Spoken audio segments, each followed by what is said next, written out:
συνάδελφοι ως επαγγελματίες, αλλά πάνω απ' όλα είμαστε ανθρώπινος φίλοι. Μην ξεχνάτε ότι με τον Βασίλη τον Χατζηγιακουμί, κυρίως με τον Βασίλη, είχαμε μια κοινή πορεία χρόνια. Με τον Μιχάλη τον Χατζικαλίπη, τον οποίο εκτιμώ ιδιαιτέρως, είχαμε μια κοινή παρουσία και πορεία την τετραετία που πέρασε. Και αλίμονο, εάν δεν μιλάς με αυτούς τους ανθρώπους. Δηλαδή, αν δεν συζητήσεις με τον.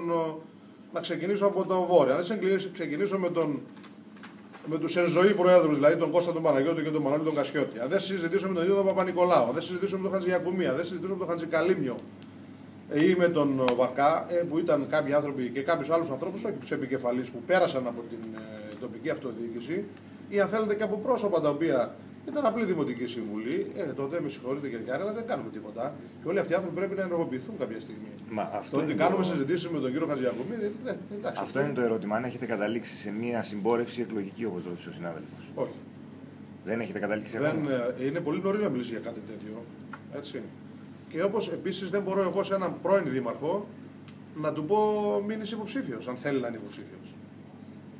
Σας εκδήλωσαν τέτοιο ενδιαφέρον δηλαδή, ο κ. Χατζηγιακουμής? Γιατί και σε εμάς θα αφήνει ανοιχτό. Ο καθένας, σας είπα, ότι είναι στο δυνατότητα του καθενός να επιλέξει.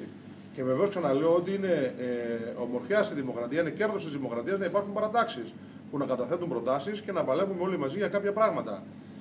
Το να μπούμε σε διαδικασία προτάσεων, πάμε μαζί, γιατί αυτή είναι η πρόταση, πάμε μαζί, δεν λέμε εμείς σε κανένα έλα μαζί μας, πάμε μαζί, αυτό είναι το μήνυμα. Νομίζω ότι είναι πολύ νωρίς να γίνει κάτι. Με τον κύριο Μπαλαλή συζητάτε? Αρκετές φορές, γιατί?